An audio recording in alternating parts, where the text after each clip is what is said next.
বিএনপির ভারপ্রাপ্ত চেয়ারম্যান তারেক রহমানের যে বাসভবন রয়েছে কয়েক স্তরের নিরাপত্তা জোরদার করা হয়েছে। আমরা দেখতে পাচ্ছি যে আইনশৃঙ্খলার বাহিনী একেবারে গুলশান 2-এর যে সড়ক রয়েছে সেই সড়কটি থেকে একেবারে নির্দিষ্ট দূরত্ব বজায় রেখে সেনাবাহিনী, বিজিবি সদস্যরা, আমরা দেখছি আইনশৃঙ্খলা বাহিনী, পুলিশ সদস্যরা রয়েছেন এখানে, তারা নিরাপত্তা জোরদার করা হয়েছে এবং নেতাকর্মীদেরকেও নির্দিষ্ট দূরত্বে অবস্থান করার জন্য বলা হয়েছে, এমনটি আমরা জানতে পেরেছি। অন্যদিকে দেখতে পাচ্ছেন বিএনপির নেতাকর্মীরা তারা উচ্ছ্বাসিত এবং তারেক রহমানকে বরণ করার জন্য বিভিন্ন ইউনিট থেকে এসেছেন, নেতাকর্মীরা সারা দেশ থেকে এসেছেন। আমরা দেখেছি 300 ফিট এলাকায়, পুরো এলাকায় নেতাকর্মীদের ঢল নেমেছে। অনেকে ঢাক ঢোল পিটিয়ে ঢাকা মহানগরীতে তারা এই তারেক রহমানের বাসভবন অভিমুখে সড়কে আসতে শুরু করছেন।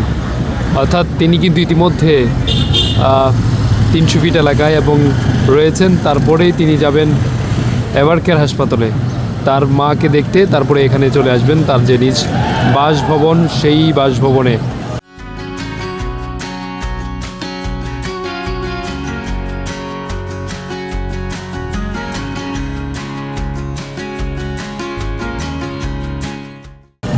আসবেন এবং সেই নেতাকর্মীদের নির্দিষ্ট দূরত্ব রাখার জন্য বলা হয়েছে এবং সেই জন্য আমরা দেখছি আইনশৃঙ্খলা বাহিনী তারেক রহমানের এবং বিএনপির চেয়ারপারসন বেগম খালেদা জিয়ার যে বাসভবন রয়েছে সেই বাসভবন অভিমুখের সড়কে দেখতে পাচ্ছেন। আপনাদের যদি একটু দেখাই যে আইনশৃঙ্খলা বাহিনীর যে তৎপরতা, তারা কিন্তু পুরো সড়কটি ব্যারিকেড দিয়ে রেখেছে।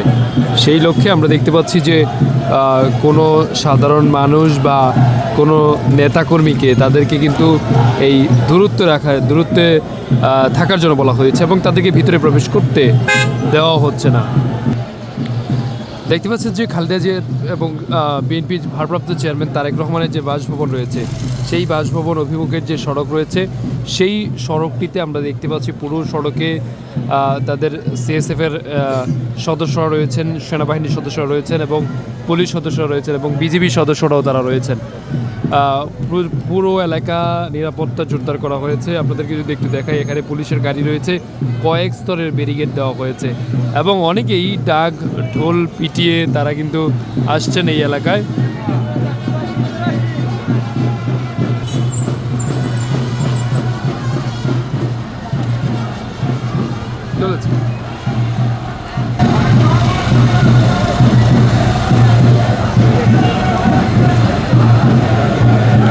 দেখছেন যে পুরো তারেক রহমানের যে বাসভবন সেই বাসভবন অভিমুখের সড়কে নেতাকর্মীরা ঢল নেমেছে, তারা ঢাক ঢোল পিটিয়ে বিভিন্ন জায়গা থেকে আসছে।